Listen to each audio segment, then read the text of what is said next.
Hi, I'm Rabbi Pinchas Landis, and this is Profiles in Jewish History, the Lions of Zion series. Tonight we're going to discuss the life and times of Baron Edmond James de Rothschild. Now let me start off by giving a little background on the Rothschild family, so we'll see where Edmond James de Rothschild fits in. The patriarch, or the founding father of the Rothschild family, was Mayer Amschel Rothschild, born in 1744, and he is known as the founding father of international finance. He was born in Frankfurt's Jewish ghetto into a poverty-stricken family. He was an observant Jew who spent many years in yeshiva. In fact, his family at one point thought he might go on to become a rabbi, but due to the financial strains of the family, he had to leave the yeshiva to come back to work to help the family make ends meet. And in 1757, we see that he secures an apprenticeship with Jacob Wolf Oppenheimer at the banking house of Simon Wolf Oppenheimer in Hanover. Oppenheimer was the grandson of the famed financier Samuel Oppenheimer, and he trained Mayer Amschel Rothschild in foreign trade, currency exchange, and political financial maneuvering. Now, this was a very important job in the Holy Roman Empire at the time, because the Holy Roman Empire was made up of about 300 municipalities, all of which had their own currency. So it was very important to have money changers literally in every municipality, because you would have to change your currency from one place to the other just to shop or do business. So it was a very significant business. Long before the idea of international finance, it was almost international finance in and of itself just within the Holy Roman Empire. Now in 1763, he returns to Frankfurt to join his brothers in business, and he begins dealing in rare coins, which was almost just like a passion project for him, but we're going to see it's through the rare coins that he's going to get his lucky break. Now, through his rare coins business, he wins the patronage of Crown Prince Wilhelm of Hesse, who is the inheritor of one of Europe's largest fortunes and will become the ruler of the Landgravate of Hesse-Kassel, which is a very powerful, wealthy, and military significant state within the Holy Roman Empire. So we're going to see this is going to leave Mayer Amschel de Rothschild in the right place and the right time. In 1769, he's appointed court factor, or court Jew, to Wilhelm, and he provides luxury goods, financial services, and political intelligence to the prince. Now, he expands his business rapidly after the French Revolution through handling payments for Britain for hiring Hessian mercenaries. By the early 1800s, he's already the principal international banker to Wilhelm IX, issuing international loans with capital borrowed from the Landgravate. Now in 1806, Napoleon will invade Hesse for supporting Prussia, and Wilhelm will flee to Holstein, leaving his fortune in Mayer's hands. And Rothschild hides the funds from Napoleon, invested in London, and ran profitable blockade-busting imports.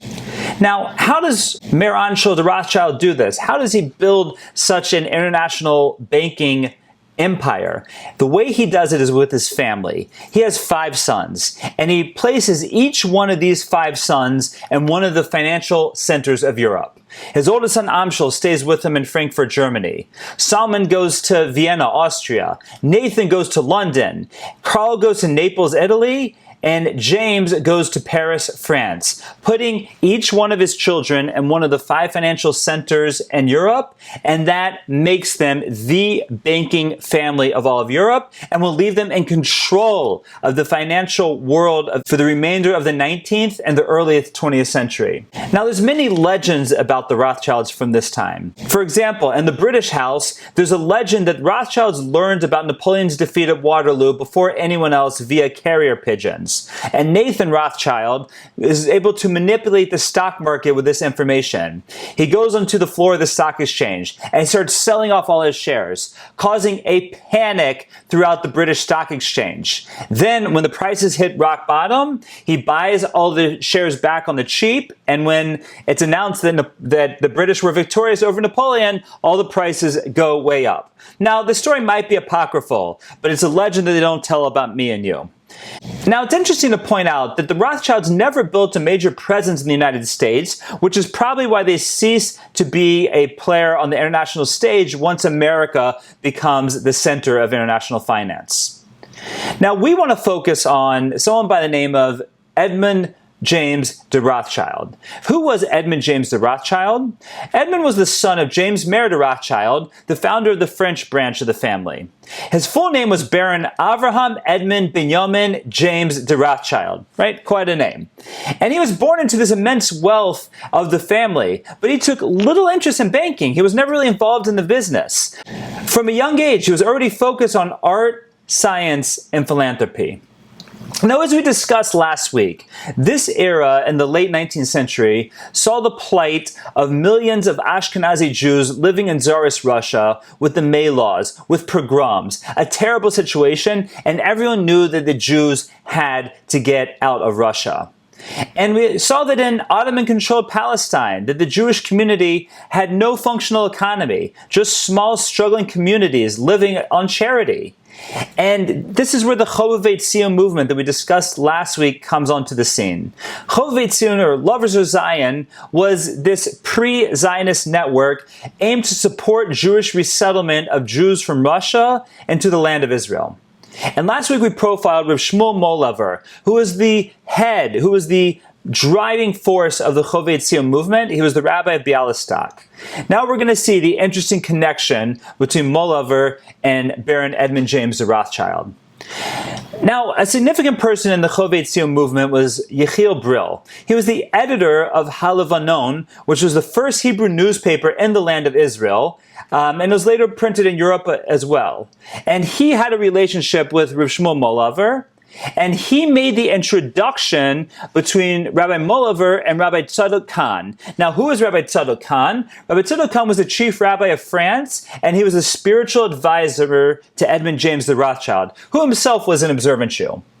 Now, in 1882, Rabbi Khan personally escorts Rabbi Molaver to Paris to meet with Edmond de Rothschild.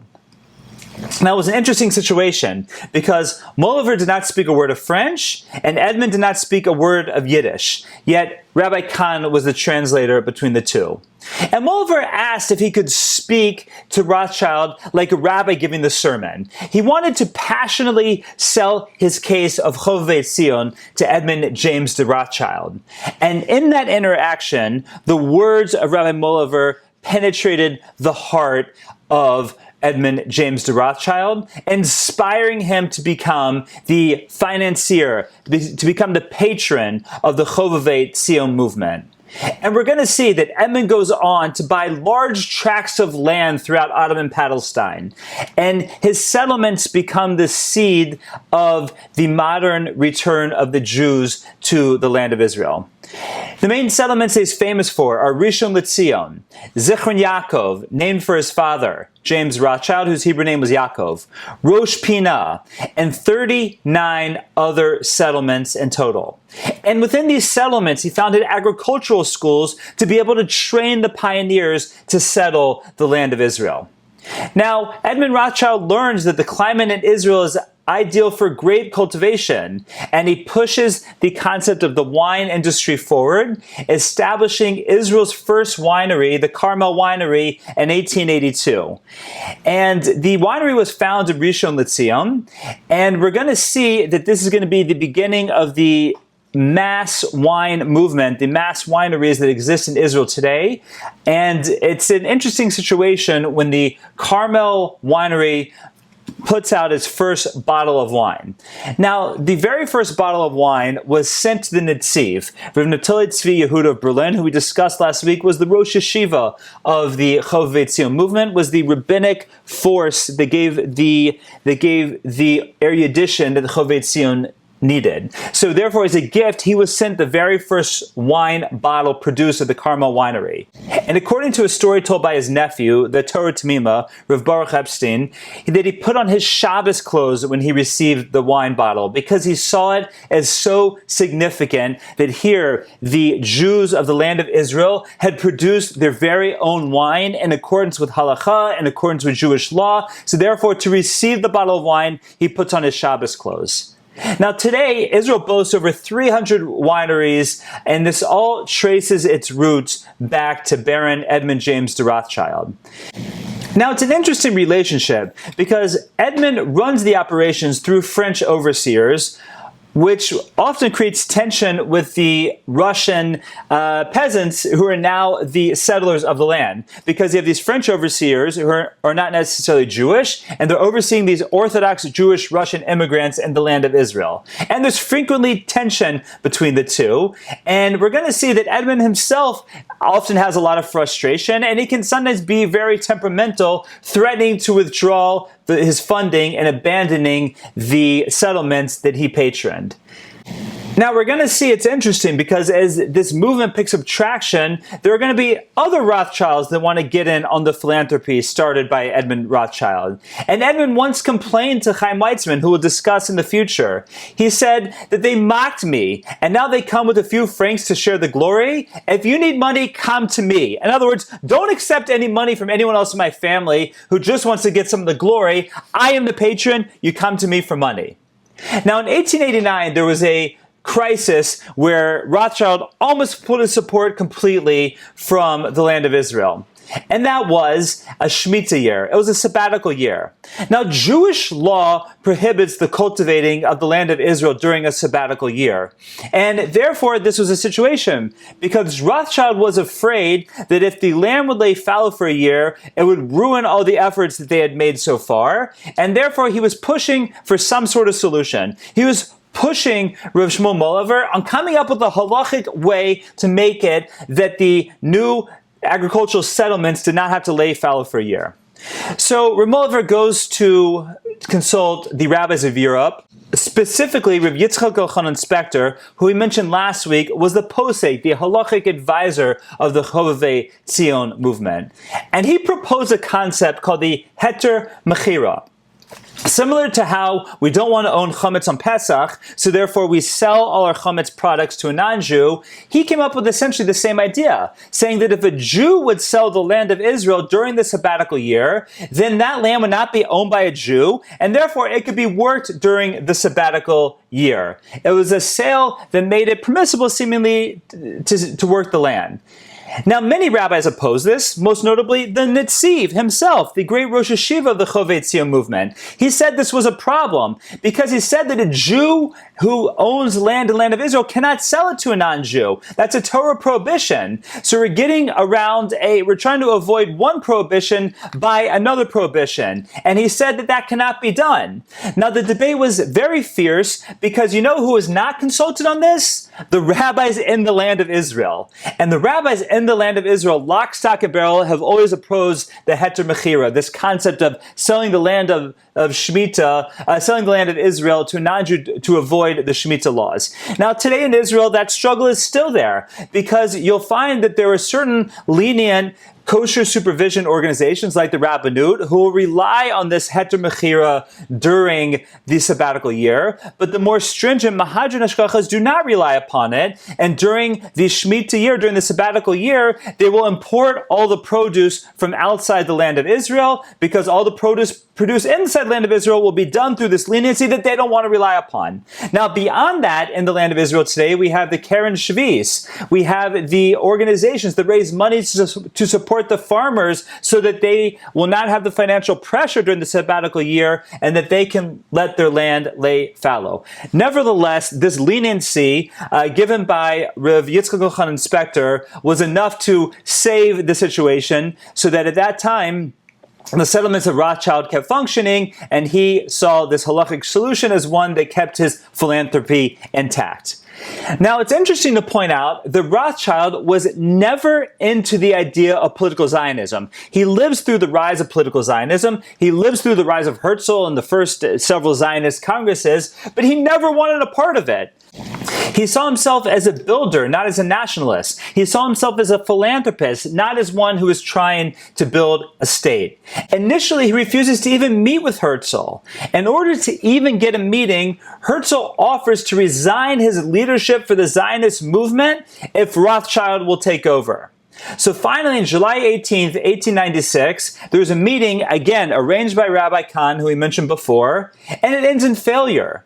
Edmond distrusted Herzl's political dreams as impractical, and he wanted nothing to do with it. Now, it's interesting here to point out that in 1917, when Lord Balfour makes the famous Balfour Declaration, that declaration is made in a letter addressed to Lord Lionel Walter Rothschild. So it's not the same Rothschild. This is his British cousin in the British house of the Rothschild family. And Edmond's family looked at Lionel Walter Rothschild as a dangerous maverick influenced by Herzl. So they were not into the idea at all of political Zionism. Now, it's interesting, though, to point out that Rothschild, in his own words, said that without me, political Zionism would not have succeeded. But without Zionism, my work would have been buried. So even though he did not support it initially, even though he was never bought into it, he saw that they ended up having a symbiotic relationship that made it that his work was able to thrive because political Zionism was pushing the idea of Jews returning to the land of Israel. Now, there's a famous quote, also probably was said by Rothschild, but really describes this situation that had developed. And he said that a Zionist is an American Jew who gives money to an English Jew to help send a Polish Jew to Palestine, which is really what it was, because you had the money coming from Western Europe and America, and it was flowing through Western Europe to be able to get the Eastern European Jews to move to the land of Israel. Now, there's another interesting interaction between another leader of political Zionism, Menachem Ussishkin, and Rothschild, where Rothschild was berating Ussishkin, why do you keep making these speeches? And at that time, Ussishkin says to Rothschild, why don't you just give us the keys to the safe and we'll stop talking? Well, really, they got both. They kept making speeches, yet they still got the keys to the safe. Now, on May 5th, 1887, Rothschild made his first of many trips to Palestine. He visited the land, he saw the settlements firsthand, and he was welcomed like the great benefactor that he was. Now, he signed an early check given over to the Chovei Tzion with the name Hanadiv Hayadua, the famous benefactor. In other words, he wanted to stay anonymous initially, but that name really stuck, and until this day, he is known as Hanadiv Hayadua, the famous benefactor. The one without the early settlement of the modern settlement of the land of Israel would have never happened.